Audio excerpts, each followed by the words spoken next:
What's up, everybody? My name is Parasite. Welcome back to Over the Top with Manchester City.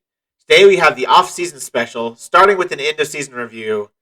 So we look at the new arrivals. David Alaba only on loan, but he's going to be joining permanently on a free contract. So I think that's a great bit of business. They don't think the loan fee represents great value for money. It's only $1.5 million for the loan fee. That's nothing.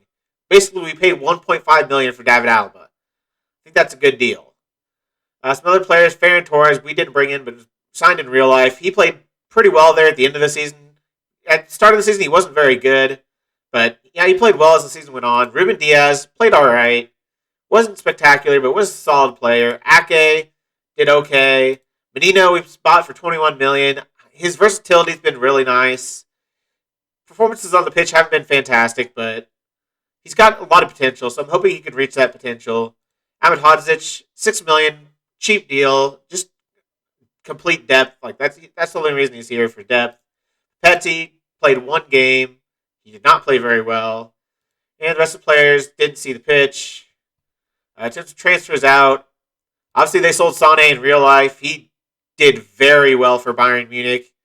Holy crap, 17 goals, 16 assists. I would like that in my team, please. Can I please have one more Leroy Sané back? That is what I want. We sold Eric Garcia for $18 million. He played really well for PSG.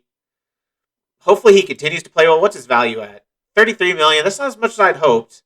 So we have a 50% of profit clause in there. Sold him for $18 million, so 50% of the profit from that will be going back to us. So hopefully he gets sold for a lot of money sometime soon. After his value goes up a little bit. Anyone else we sold? I don't think we sold anyone else, did we? They sold Angelino. He was okay. There's a lot of players. Holy crap. I did not realize they sold so many players. Some of these players I sold. Just some of these youngsters I sold for a little bit of money. Most of them I put a 50% of next sale clause in there too. In terms of loans out, he didn't play. Ian Kuto barely played for Girona. That's kind of annoying. Ryotaro Machino played a lot for Rio Ave, though, and he played pretty well. I don't know how much potential this guy's got. Not much. So that kind of stinks. Loans out. Pedro Porro is a guy that's got a little potential to maybe find a role in this squad. He's 21 years old, played well for Sporting. Gavin Stevanovic is going to have a role in this team this coming season. He's pretty decent. He's good depth at the left wing, and he's 18 years old, so he doesn't need to be registered. I need as many players of those as I can get. They had a lot of loans out. Some of them weren't very good. Illich, 2 starts, 31 sub appearances. 6.59. That's not good. Because he's another player that's going to be involved in this team going forward. Because, again, he's under 21. Doesn't have to be registered. And he's depth at both center mid and defensive mid. So I always felt like I kind of needed a player like that. And that's what he's going to be for me this season. He's not going to go out on loan again. In terms of the results, in the Premier League, they wanted us to qualify for the Champions League. That's exactly what we did. We ended up finishing third. The last couple of results, we lost against Crystal Palace. Well, we beat Leeds, first off. Then we lost against Crystal Palace, 3-2, which was really disappointing. We completely rotated, but it was away from home, and I tried a new tactic. I'll show you that pretty soon. It didn't seem to work very well. We then beat Liverpool 5-0 somehow, and I thought we locked up second place, but then we went and drew with West Ham, and Liverpool jumped us by 1 point. So we ended up finishing third, a little disappointing. Top goal scorers, Raheem Sterling actually ended up there with top goals, along with Riyad Mahrez. Border pleased enough, so I think I'm keeping my job. The Champions League, they wanted me to reach the semifinal. We only reached the quarterfinal. They can understand the team had a difficult draw, so we beat Borussia Dortmund, but then Liverpool were just too much for us. Gabby Jesus was our top goal scorer with 4. That's not great. The FA Cup, they wanted us to reach the final, and we won it. Guerrero and Torres as the top scorers. Pretty good run-in. Beating an Arsenal team that's top of the league, that won the league, is a pretty good result. And destroying Liverpool 4-1. Our form was so weird. They didn't care about the Carabao Cup, but we went ahead and won it anyways. Beat Chelsea, Tottenham, and Liverpool to win it. Beat Chelsea 8-0, if you remember that result. It's probably going to be one of the moments to remember. It is the biggest win, an 8-0 win over Chelsea. Just absolutely ridiculous game. The match to remember was the 4-1 win in the FA Cup over Liverpool. The goal of the season was Rodri. Oh, Rodri's goal against Lokomotiv Moscow. Yeah, I remember this goal. Let's watch it again. It's a very good goal. 80th minute. Let it load. Walker taking the ball down the right-hand side. Squares it to De Bruyne, who squares it for Rodri on the edge of the area. Just smashes it. What a goal that is from Rodri. He had a couple of those this season. A couple of real good bangers from him. In terms of the finances. Hello? Finances? Hello. There we go. Reputation didn't change. No new sponsorships at all. Sponsorship money, $245 million. That's quite a bit of money. $122 million broadcast revenue. $108 competition prize money. We sold about 580,000 shirts. The number one being De Bruyne. That makes a lot of sense. Aguero, we're going to lose that shirt money from him. Sterling, Bernardo Silva, and Ilkay Gundogan. I'm surprised by Gundogan. That's kind of surprising for him to be one of the most liked players. He's kind of a edge of the lineup player for me. Edge of the starting 11 player. In terms of how he lined up, it says Gabby Jesus was our best striker. That's not good, because he was not very good. Sterling on the left, Mars on the right, Gundogan and De Bruyne in the midfield, Rodri behind them. Bernardo Silva not making this squad. That's how disappointing he was. Alaba at left back. Stones actually was in there over Diaz, him and Laporte. And I think they're going to be my starting center back partnership going forward. Stones has been pretty good this season. Menino actually gets a spot at right back. That's not very good, but obviously the other two options both are injured for like half the season. Anderson in goal. In terms of the accolades, I didn't win any awards. I doubt I'm going to win manager of the season as well. Our fans player of the season has to be Kevin De Bruyne. There's no other answer. Young player of the season, Ferran Torres. Signing of the season, Gabriel Menino. Goal of the season, Rodri, which we saw. Top goal scorer was Riyad Mahrez with 16 goals. Most assists, Kevin De Bruyne, 24 assists. Ridiculous. Most player of the match is Kevin De Bruyne. Highest average rating, Kevin De Bruyne. Most passes completed per 90, Fernandinho, 54. We got most assists by a player in a season with 24. Most player of the match awards in the season was 6 for De Bruyne. Worst discipline, 14 yellow cards and 1 red for Fernandinho. And most league goals by a player, 184 goals by Sergio Aguero. Man City's late season kick was exceptional. Their football was a joy to watch. Man City took a little while to get going, but really set themselves up well with an unstoppable late run. We had different stretches where we were pretty good. Then we had stretches where we were really bad.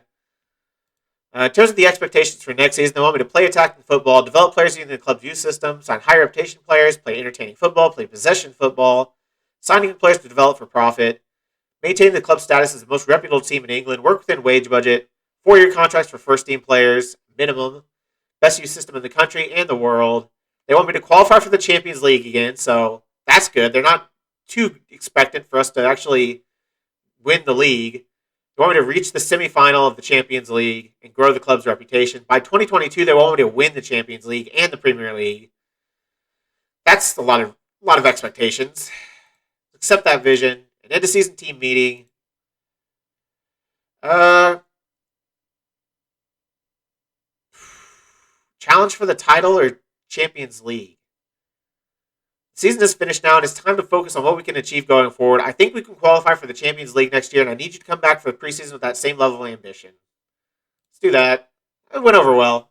I didn't want to get too high of expectations based on kind of how poor the season was, but with the signings I'm expecting to bring in, we should be challenging for the title. I say latter stages of the Champions League. I think that's fine. And I'll do some promises now. I'll be looking to give younger players in the squad a chance in the first team. They always seem to like that. That's about it for promises. See you for the start of preseason. So, if we then look at the stats for the season, go to the competitions, go to the Premier League, team detailed. We had the most average possession with 56%. That's good because I was actually trying for possession with this season. With Manchester City, you should be winning possession, so It's good to see we did well there. One of the worst heading teams. Third most yellow cards. Only the 9th most red cards. That's kind of surprising because I felt like we got a lot.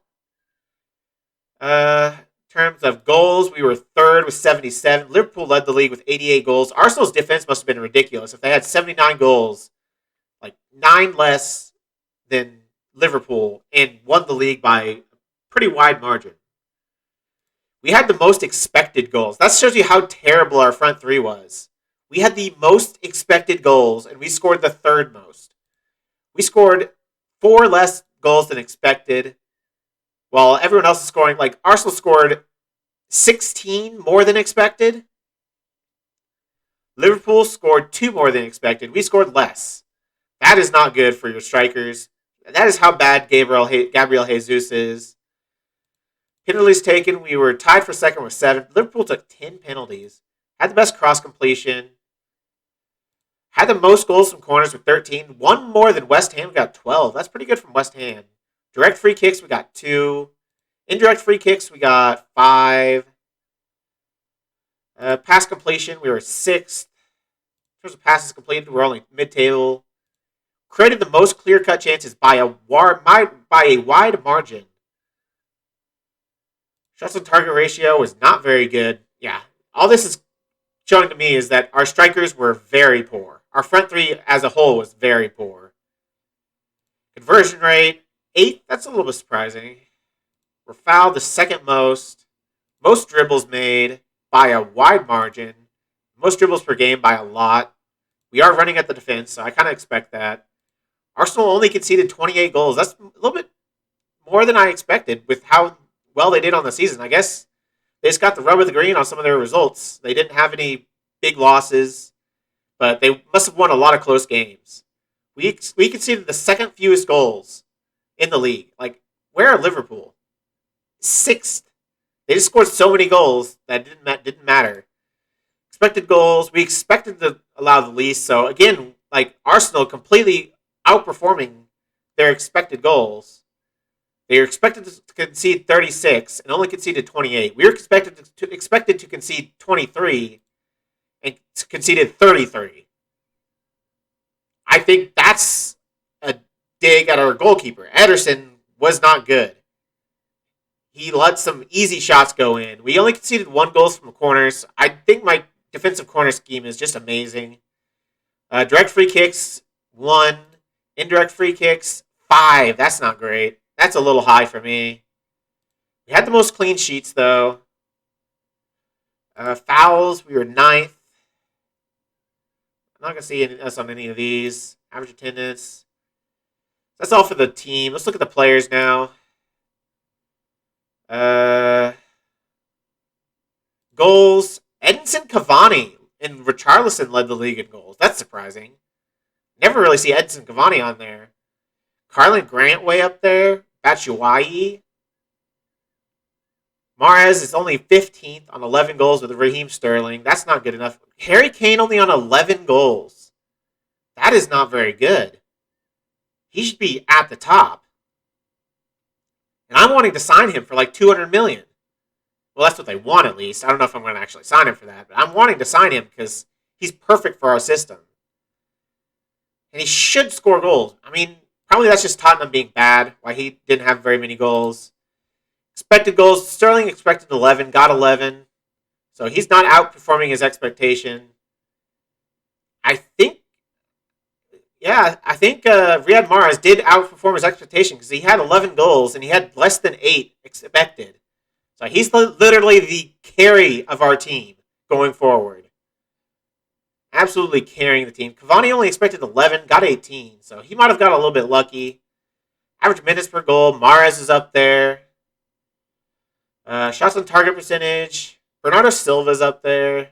Conversion rate, Aguero, actually a pretty good conversion rate. So did Mahrez. So yeah, if we would have had Aguero for the full season, maybe we would have had a chance of getting past Liverpool. Obviously, losing him was pretty dire. Penalties, De Bruyne 3 for 3, Gundogan 3 for 4. Assists, Kevin De Bruyne tied with Bruno Fernandes at the top of the Premier League with 13 assists. Ilkay Gundogan with 7. Assists per 90, Kevin De Bruyne over Mohamed Salah. Bruno Fernandes must have played a lot of minutes if his is only .46. Key passes, Abere Eze actually leading it. De Bruyne up there, Mahrez up there. Key passes per 90, Kevin De Bruyne. Which just shows how much time he missed. Clear cut chances created, David Alaba, Bernardo Silva, and Kyle Walker up there. Especially Kyle Walker, missing most of the season. What else do I care about? Dribbles made. Who led the team in dribbles? Raheem Sterling. Christian Pulisic up there. Jack Grealish up there. Dribbles per 90. Christian Pulisic led the league in dribbles per 90. That's pretty cool. Foden's up there. That's kind of surprising. Ferran Torres, Raheem Sterling, Kyle Walker. There's Riyad Mahrez. I figured Riyad Mahrez would be a little bit higher than he was. I don't really care about defensively. We're never on these lists because we never concede that many goals. In terms of conceded, Carl Darlow conceded the least amount of goals with 25. He only had 17 appearances, though. So Ederson was the best goalkeeper in the league somehow, even though he was not even close on save ratio. He's like not even close to the top on save ratio. But he is like the best conceded per 90. Well, Bernd Leno is actually a little bit better, .74. The second best goals conceded per 90 was Ederson. That just blows my mind. And he had the most clean sheets. Again, I don't know how. In terms of penalties saved, Stefan saved one. I don't even remember that. Stefan saved a penalty. But look at this. Save ratio. 82% Bernd Leno saved. 82% of the shots on goal Bernd Leno saved. Ederson, 73. That is significantly lower. Like, that is pretty dang low for Ederson. Like, he's under the likes of Alex McCarthy, Sam Johnston, Dubravka, Carl Darlow. Both of Newcastle's goalkeepers were better than Ederson. I don't know how he conceded so few goals. It must have been our defense was really good because he was not individually very good. Our defense must have been carrying him. That's all the stats, though. If we look at, let me get to the first team. This is what I think our best first team is. We're missing one position. Striker, obviously. Aguero's gone. We need a new striker. I'm going for Harry Kane. That's my number one option. My number two option, if I can't get Kane, which I don't really want to spend $200 million on a player, so especially Harry Kane being, how old is Harry Kane? Not as old as you would think, 27. $200 million for a 27-year-old just doesn't make a lot of sense to me. If he was like 21, 22, and he was that good, yeah, you'd probably spend $200 million on him, but I don't think I could spend that on a 27-year-old. My backup option, if I can't get him, I think it's going to be Romelu Lukaku. I could probably get him for around $100 million. And he had a really good season last season, a much better season than Harry Kane had. And he's not the kind of passer that Harry Kane is. He would play as a deep lying forward, probably on attack.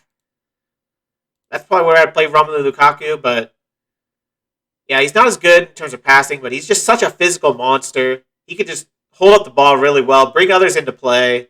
Even though his passing's not there, is just his ability to hold up the ball, play it back to goal, I think could be really useful to this team. And his vertical, or his, like, air presence in the air is going to be useful. It's something we don't really have. Like, we didn't have that last season. We have an actual target man we can aim for up top, so we can really pump in even more crosses. We had the best cross completion ratio. Now imagine that with Romelu Lukaku at striker. That might be pretty dang good.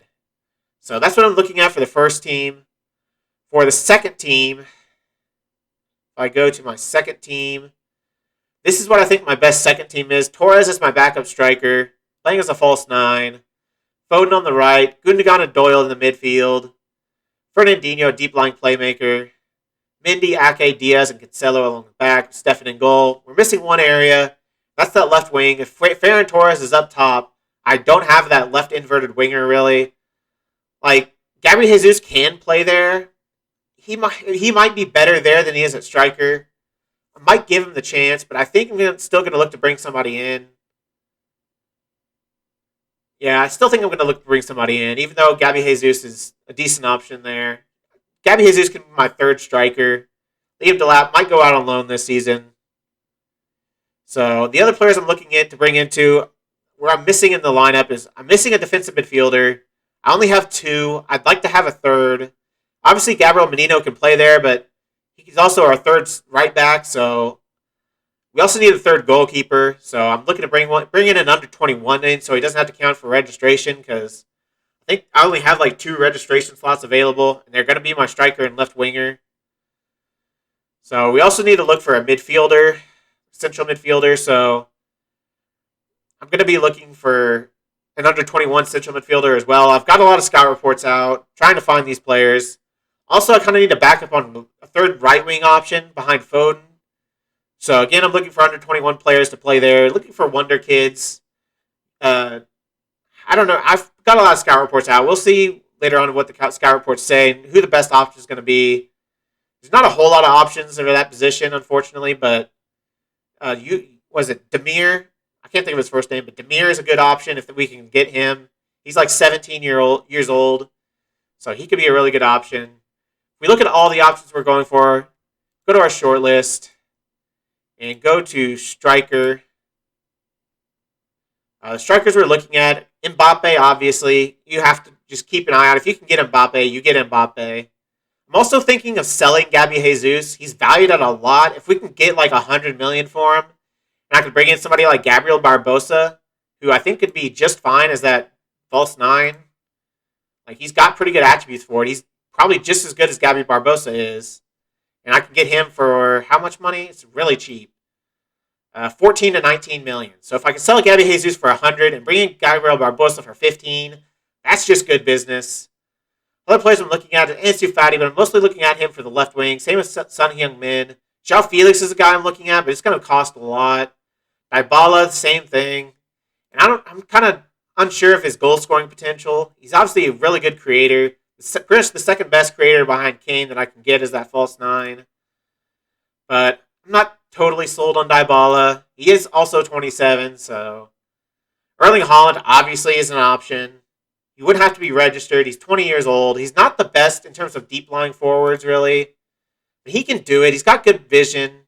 He's got the physical ability and the mental ability to hold up play. Just doesn't have the best passing, but he's just signed a contract, unfortunately, so I can't go in for him now. Or no, he didn't want to talk until after the Euros, I think is what it was. Yeah, he's going to keep his options open until after the European Championship. So we're interested in him. That might be where we go. But Romelu Lukaku is another really good option. He's going to be cheaper than Haaland, I think. Obviously, he's 28 years old, so again, you're signing an old player, but look how good Romelu Lukaku is. He's got all the physicals. He's got all the mentals. He's got all the technicals. 13 passing's fine. He just doesn't have the vision. He's got the teamwork. I think he could be really good for us. He scored 18 goals in 37 games last season for Inter. I think he could score even more for us. I don't know. I'll test the Holland water, see how expensive he's going to be. Obviously, he's pretty much always the best option for striker, but other guys I'm looking for is younger strikers. Just if I do let what's his name? Gabby Jesus. If I let him go, these are just some youngsters I'm looking at that I like. Iñaki Williams, I'm mostly looking at for left wing. I'm always going to see if I can get Yusufa Moukoko. He's ridiculous on this game. Moise Keane, Jonathan David, Vlahovic, and Daka, all guys I'm thinking about replacing Gabby Jesus with. But my number one option, I think, is Gabriel Barbosa. In terms of guys I'm looking at for the left wing, I go to accomplished, I think. I can get everybody. Jesus Corona, the Mexican, he's 28, but he looks really good. And he can play along the right wing, too, and even at right back. He's got decent tackling. It says he's a 4-star player, but that's only because he's in good form. He's probably a 3-star player for this team. He'd be relatively cheap, too, $35.5 million, less than his actual value.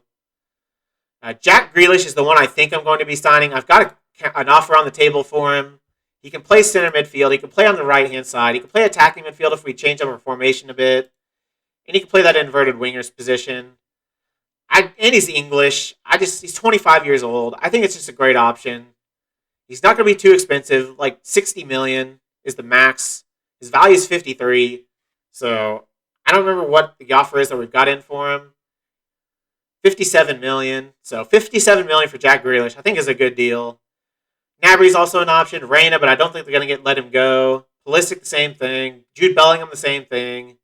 Hudson-Odoi, a little bit worse of a player, but obviously he's English as well. Yannick Carrasco is probably my second option. He's only 34.5 million max. He's really fast, pretty good mentally and technically. He can play on the right side as well. So if he's my backup option. Iñaki Williams, another guy. The guys I'm looking for are the right wings. Some of them are here. Francisco Conceição, Enzo Mio. This guy, I never heard of, but he had pretty good current ability. 2-star current ability at 18 years old, so I'm scouting him. I think the rest of these guys are just youngsters I'm scouting for the next. Pedri's another guy I was looking at, but I think he's going to be too expensive as well. Going to have to be his release clause, which is like 130 million, so I don't think I can do that. And these are just youngsters I'm looking for the other positions. And finally, for what was the last position? Defensive midfield. I've only got one option, really. Some of these are youngsters I'm looking at for another midfielder position, central midfield. So some of these names are youngsters, but where is he at? The one name I'm going for is Eduardo Camavinga. He can play a deep line playmaker on defend perfectly. He's got great passing vision and tackling. I think his best role is deep line playmaker on defend, just because his lack of goal scoring ability, I think, hinders him for about every single other role. Maybe he could play advanced playmaker, but again, he doesn't really use his tackling doing that. Box-to-box midfielder kind of needs finishing a little bit, so he's not very good there. He could play a Carolero. He'd be a really good Carolero, but I think that's just a waste. And he can play any center mid roles, really. But I think his best is deep line playmaker on defend at that defensive midfielder position. So he can play that for us. He can be the replacement for Fernandinho. He's the one I'm going for. I've also signed this youngster, Lucas Chitty. He's a center back / right back, but I think he's a center back. Really good heading, but his jumping reach is 6 and he's 5'11", but I got him for like nothing. He's got 5-star potential and he's English, so kind of had to do that. Those are the main guys I'm looking at. We'll see who I can get. Is there anything else? I want to show my second formation I had. So the formation I came up with for away from home, I don't know if I tried it in a few games and it didn't seem to work that well, but I played a lot of backups for those games, so I'm not sure if that's really why. But it's a little bit deeper 4-2-3-1. So the attacking mids are just wide midfielders and center mid, and then the center mids are a defensive midfielder. Just a little bit more defensive, a little bit more defensively solid. Roaming playmaker in the middle, inverted wingers on the outsides, a defensive midfielder on defend, and a deep line playmaker on defense. So we have a double pivot here. I think that'll help us not concede so many goals away from home. Fullbacks can be attacking because I've got my defensive midfielders here. So I think it could be good. It makes sense to me, but we'll see if it actually works. I need to do something, though, because this 4-3-3 was not working away from home. So we'll give this a try. We've got the players for it. So I guess I'll see you next for when I've got some information on our new signings. I should be getting Camavinga. I should be getting Jack Grealish. I don't know what we're going to do at striker. So we'll see. I'll see you in a couple of minutes. It'll just be a second for you. See you then. And we are back. The transfer window has just opened and we've made a few signings, but we're about to make another huge signing, the biggest signing of them all, at striker. And the player is Romelu Lukaku. I really wanted Harry Kane. They would not let him go for any price. I offered $250 million. They said just flat out no, wouldn't negotiate at all. I don't think it's possible to sign Harry Kane. I think Lukaku is the second best option. I think he's going to be a great goal scorer for this team. I think he's going to be great at hold-up play. Having that size up front is going to be useful. I'm not sure if I'm playing a deep line forward as attack or support. I guess, what's the difference? Only dribbling is the difference. His dribbling isn't amazing. I'll probably play him support then. So I think he's going to be a good option. The deal is about 59 up front and a total of 112 million, 375K a week. That's a lot of freaking money. And that's a lot of money for a 28-year-old, but if I get 4 elite seasons out of him, I think it'll be worth it. I couldn't find anyone else that I thought was going to be nearly as good as Lukaku would be. I've never used Lukaku before, so I was really excited about using him as well. I was thinking Holland, and I still have to wait for Holland because he's got to wait until after the Euros are over. But I've used him a couple times in a couple different saves, like personal saves. So I've already used him quite a bit. I've never used Lukaku. I want to use Lukaku, so I guess we're going Lukaku. Let's accept this signing. He has been signed. He is a deep lying forward on support. What does he need help on? Maybe his first touch. Maybe let's work on his passing and vision, actually. Ask Fernandinho to welcome him. The other signings we have made. Let's go to my tactics screen, I guess. Jack Grealish is signed as a left winger / midfielder. So I think he's going to be a really good option for us for so many different positions. English as well. Got him for $57 million. I think that's a good deal for an Englishman. Like, the English tax is pretty dang high. So to get one of the better Englishmen, one of the better England internationals for $57 million, I couldn't turn that down. Going to be good options as a backup left winger. And then another option for our third defensive midfielder is Eduardo Camavinga. He has signed for $85 million. That's a lot of freaking money, but he's the second best, well, tied for the best player, youngster, wonder kid in this game. He has the max potential, the highest you can ever have. Him and Mukoko both have the same potential. The only players to have that potential in a couple of years. So I think any money to pay, I would pay anything for Camavinga probably. He's going to turn into an absolute monster. He's already pretty decent. Just a third option. I think he's a great option. I think he's going to be our first choice option pretty soon, sooner rather than later. Rodri's our starter right now. If we compare them, is Camavinga better? Camavinga might be a little bit better than Rodri. Rodri's got him aerially, but everything else, like, is either even or Camavinga has him. But 6.94 for a deep lying playmaker is a pretty good rating, so I'm going to start with Rodri.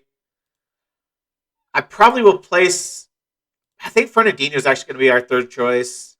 He's obviously very good mentally, but his physicals are not very good.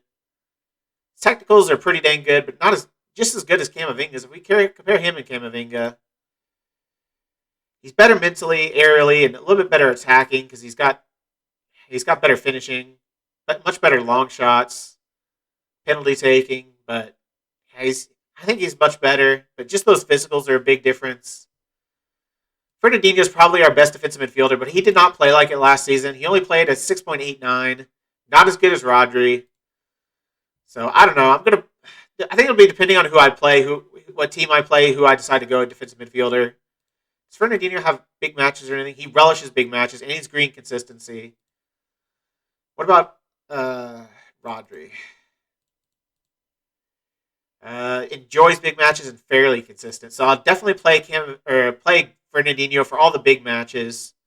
I'll play Camavinga for all the lesser teams. So I want to give him as much game time as I can. So any team that's not very good, I'll play Camavinga. He doesn't have anything about big matches or consistency, but could get it later on. He usually doesn't show it until they're like 22, 23 years old.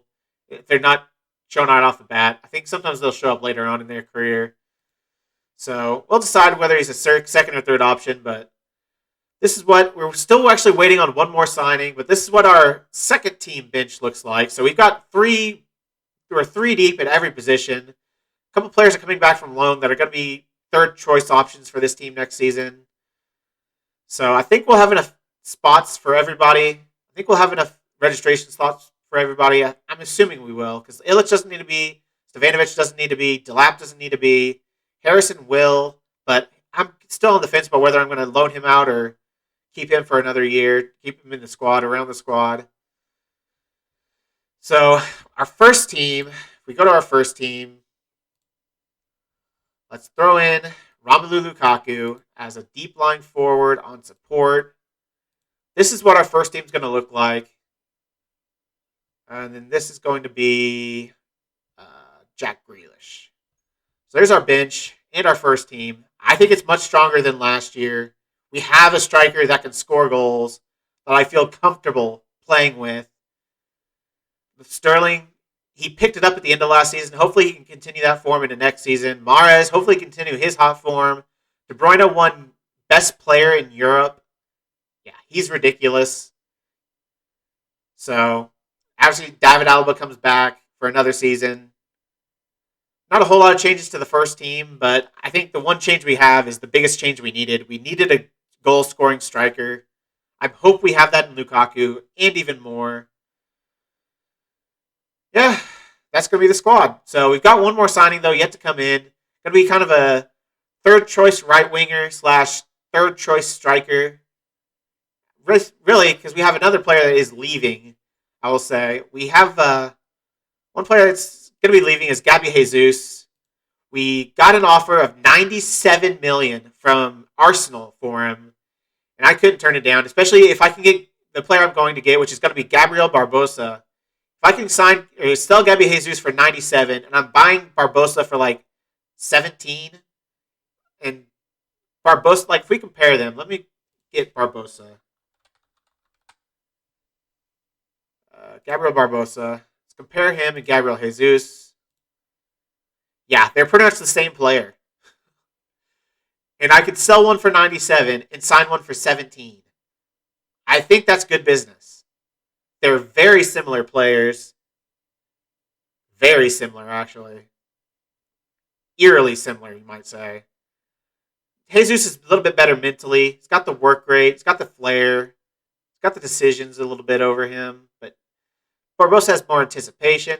He's missing in some areas physically, but yeah, I think it's just a deal I can't turn down. Gabby Jesus was not good last season, so why would I keep him? He played a 6.78. 4 goals and 5 assists in 28 appearances. 20 of them starts. That is horrific. So yeah, if I can get $97 million, I'm going to. I had to delay the offer for a week because I want to wait until Gabriel Barbosa comes in. I don't want to sell him unless I know I can sell Gabriel Barbosa. Or no, I can sign Gabriel Barbosa. So I'm going to wait till that deal comes through before I agree to the deal for Gabby Jesus. But that's going to be the squad. I don't think there'll be any other signings. I don't think I need any other signings. I think everyone should fit in the registration. So that's going to be the squad for next season. If there's anything else, I'll come back to you. But I'll probably be back for the next episode, which will be the beginning of the Premier League season. And our second shot, hopefully, at winning the Champions League. If you've made it this far, why don't you like the video, subscribe, and click the bell. The links to all my socials are also in the description. I really appreciate all your support. Thank you all for joining me, and I'll see you next time.